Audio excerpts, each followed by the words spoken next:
श्री शहाजी छत्रपती महाविद्यालयाच्या मराठी विभाग, सांस्कृतिक विभाग व IQAC यांच्या संयुक्त विद्यमाने आज लोकशाहीर अण्णाभाऊ साठे यांच्या जयंतीनिमित्त त्यांच्या साहित्याचा जागर करण्यात आला। यावेळी लोकमान्य बाळ गंगाधर टिळक यांनाही अभिवादन करण्यात आले। या कार्यक्रमात महाविद्यालयातील विद्यार्थी आणि प्राध्यापकांनी अण्णाभाऊ साठे यांच्या साहित्यावर व टिळकांच्या विचारांवर मनोगते व्यक्त केली। विद्यार्थ्यांमध्ये समृद्धी गुरव, ऋतिका माने, ज्योती कोरवी, समीक्षा माने, शुभांगी पुजारी, मानसी तरटे आणि आर्यन फाले यांनी सहभाग घेतला। कार्यक्रमाचे प्रास्ताविक मराठी विभाग प्रमुख डॉक्टर DK वळवी यांनी केले। सूत्रसंचालन डॉक्टर पल्लवी कोडक तर आभार प्रदर्शन डॉक्टर शिवाजी रायजादे यांनी केलं। संयोजन डॉक्टर रचना माने यांनी केलं।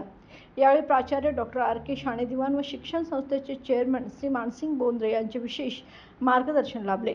शिवाजी ग्रंथालयाच्या वतीने अण्णाभाऊ साठे व टिळक यांच्या साहित्यावर आधारित ग्रंथांचे प्रदर्शनही यावेळी आयोजित करण्यात आले।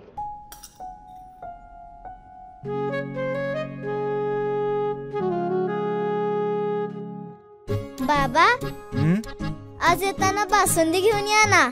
अगं, कालच आपण आईचा वाढदिवस होता म्हणून आणली होती ना। ऐकलं, गोकुळची बासुंदी पुन्हा खावीशी वाटतेय। खरं सांगू, मलाही खावीशी वाटतेय। पुन्हा पुन्हा खावीशी वाटणारी गोकुळ बासुंदी।